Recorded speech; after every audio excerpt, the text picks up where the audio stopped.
It's fun being part of a fandom. There's so many different fandoms you could be a part of, whether that's sports, music, movies, or games, amongst countless other things. There are so many different ways to be a fan, which could mean anything from casually enjoying something to being considered a die-hard fan, where it's almost an obsession. So much of pop culture is carried by fandom. But what is it like to be a fan of Dungeons and Dragons? How is something so niche, yet so mainstream at the same time? Dungeons and Dragons, which the fans lovingly abbreviate as D&D, has been around for 50 years now, yet it is more popular than ever. Everywhere you look in pop culture today, it is being referenced and celebrated. In 2023, it even got its own movie. While it wasn't the first D&D movie, it was certainly the first good one. From shows as popular as Stranger Things using D&D as a reference for all the villains they face, to brands like LEGO currently having their own D&D collaboration, it seems more relevant today than ever. These are some mainstream examples of D&D, but what is it like to actually be a fan, or even a die-hard fan? The way I see it, there's no better source to go to than the die-hard fans themselves. To start, I decided to meet with the biggest D&D fan I know, Braden Chambers. Braden invited me to his house where I got the chance to check out his D&D collection. Hey Braden. Hey man. Hey, thanks for talking to me today. Yeah, of course. I think the main draw to D&D for me, the thing that makes me think it's a good game, is the way that you're able to basically have as many options as possible to do what you want, and the way that you can create a character and watch as they grow and they change over the course of a bunch of playtime with friends. So first up right here, I have some character sheets that I'm using and printed out fresh versions of. These are basically the representation of your character. You don't need these fancy sheets, you can just use a plain piece of paper, but the sheets are nice to sort of show what you need to have. My favorite part about being the player is getting to create the character that I get to play and sort of interact with the other characters while I am the character. Being able to have interactions with other people's creations while being my creation is just a really fun thing to happen. I have some cards over here. Cards are very nice to give easy to find statistics to players, such as for spells or magic items. And there's just a whole bunch of different things that you can choose from here. Being the dungeon master or the DM is a title given to a single person at the table, which allows that person becomes the set designer and the world, and it can make interactions between the protagonist or players and the world that they are going through. It also allows you as the DM, you as the DM are also in charge of making rulings and determining whether or not a action that the player wants to perform succeeds or fails. Additionally, you are in control of all of the non-player controlled characters or NPCs and all of the enemy characters or monsters, as D&D has dubbed them.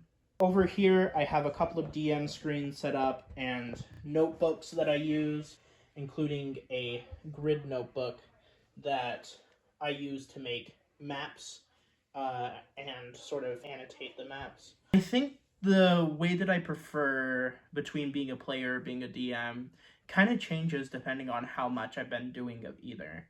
I love DMing a lot. It's fun to watch players engage in the world that you've made, but at the same time, it's also fun to be a player. And if you do too much of one or the other, it can make it not as fun. I have a whole bunch of dice that I use in order to make sure that my players will have dice and that I have dice. I also have this one fun dice in this tin, which is a 100-sided dice. It's not really used for anything other than behind the screen, but it can be pretty useful if you don't want to use the 2d10 method.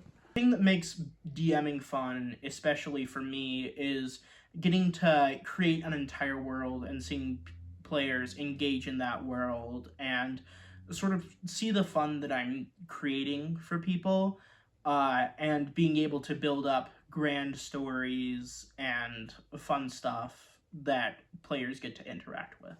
So the DM screen is sort of a way to uh, hide a lot of information from your players in order to make reveals more interesting. And behind the screen is where a whole bunch of D&D stuff happens, including rolling on tables, looking through maps, and making enemies. Uh, just sort of a term to say what happens behind the scenes almost. Uh, Over here, I have a couple of maps that I use. Maps are a good way to visualize distances between creatures without having to use theater of the mind. And it also has minis on it, which are small little figures that can represent characters or monsters. This bag over here is what I usually use to tote around as much stuff as I can fit in the bag. It has a couple of compartments that can help me sort of carry around stuff, but it doesn't allow me to carry around all of my stuff because I don't know if that would be feasible. Over here are the books.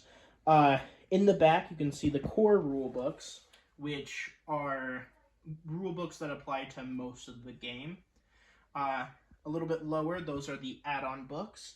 They add on special monsters, classes, subclasses, feats, stuff like that into the game, but are sold separately. And then finally at the bottom, those are campaign settings, which is details on an entire world that you can set adventures in.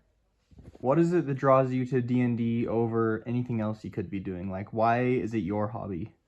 I believe that D&D is my hobby because it's just something that allows me to get together with some friends, and it allows me to use my creativity and be able to just go out and create a story with a bunch of people that I like. After meeting with Braden, I headed to the USU Dungeons and Dragons Club to gain perspective from more fans. Hi, I'm Sam. I'm Vice President of Events for the Dungeons & Dragons Club. Hi, I'm Daniel. My name is Caitlin Budge. Hi, I'm Dallin. Is there a certain way you like playing D&D? Like, is there a certain thing that tends to be the through line through all the different campaigns you play? I do quite enjoy combat, specifically when it has like good mechanics behind it and like things you have to think about in the battle.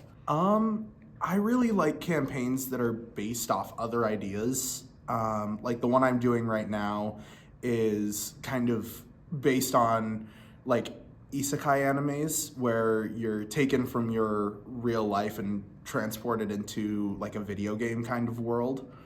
I for the last several years I've been a DM. So I've run my favorite campaign I've ever run was loosely based on Alice in Wonderland. So it was Alice in Wonderland themed, but with eldritch horrors instead of, your typical Alice in Wonderland characters. Most of my characters usually are very action-oriented. Kill first, talk later. Kind of, usually. Yeah. They usually do talk, but mostly they are interested in violent solutions. Well, I think that I kind of go off of the energy that other people are bringing because just like trying to keep it consistent within the groups. And so I wouldn't say that there's like anything that's really been super consistent. Like right now I'm DMing for the first time, so that's definitely not the same. How often do you play D&D? Right now it's once a week. I've known times where we've played a bit less than that, but I feel like recently it's been once a week so far. Well, the D&D club meets every week, twice a week. I'm usually playing just like one-shots with whoever's available. So as of right now, I'm only playing once a week, but I'm looking to get friends together to start a new campaign, kind of revamping the Eldritch Alice in Wonderland theme that I was doing. Currently once a week, although I am going to start up a campaign with my siblings, and so it might increase to maybe like once a week and then every once in a while with my siblings. At its peak, I was playing daily for like 2-3 hours a day. I was a foster kid, so I had like roommates from a really young age. And just like 6 months ago, we were playing every single day just to pass the time. What is D&D to you in one word? Fun. Fun. It's a TTRPG. An escape. Community.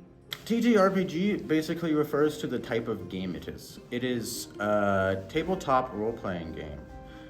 There's actually a lot of different tabletop role-playing games out there, and I know a lot of people play D&D, and some people don't even know there's other ones, but there's loads out there. I'm sort of the guy who looks more for not just D&D. I want to play a variety of things, because I think D&D doesn't do everything perfectly. Although D&D can be really fun with friends, of course, but it has its strengths and its weaknesses, as do all things.